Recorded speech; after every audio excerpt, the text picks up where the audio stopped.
तो दोस्तों चलिए आज हम जानते हैं जीएनपी को।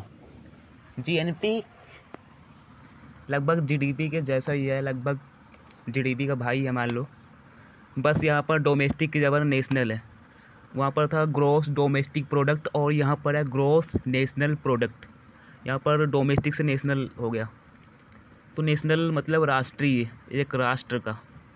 वहाँ पर था डोमेस्टिक। तो चलिए समझते हैं फुल फॉर्म क्या है। ग्रॉस नेशनल प्रोडक्ट, सकल राष्ट्रीय उत्पाद। तो यहाँ पर एक देश के जो भी नागरिक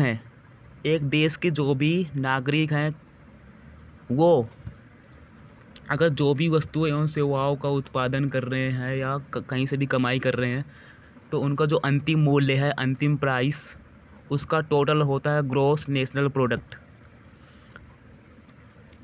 यहाँ पर हम केवल देश के जो नागरिक हैं, जो किसी देश के नागरिक हैं, यहाँ पर हम जो बाहर के हैं या विदेशी हैं, उनकी इनकम को हम शामिल नहीं करेंगे। यहाँ पर अगर हमारे देश का कोई नागरिक है किसी दूसरे देश में, मान लो हमारे देश के कई लोग अगर दुबई जाते हैं या सऊदी अरब जाते हैं, अगर वहाँ पर पैसे कमाते हैं, तो उन पैसों को भी हम शामिल करते हैं अपने देश की जीएनपी में, अपने देश की इनकम में।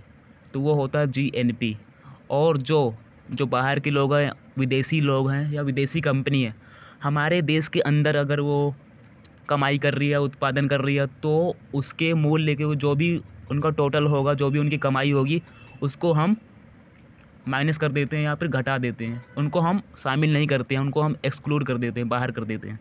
तो यहाँ पर मतलब कि एक प्रकार से जो हमारे देश के जो नागरिक हैं, केवल उनकी ही इनकम, उनकी ही कमाई को हम शामिल करते हैं जीएनपी में। और हमारे देश की जो बाहर के लोग या बाहर के नागरिक हैं, उनकी इनकम, उनकी कमाई को हम शामिल नहीं करते हैं। तो ये होता है simple GNP, gross national product.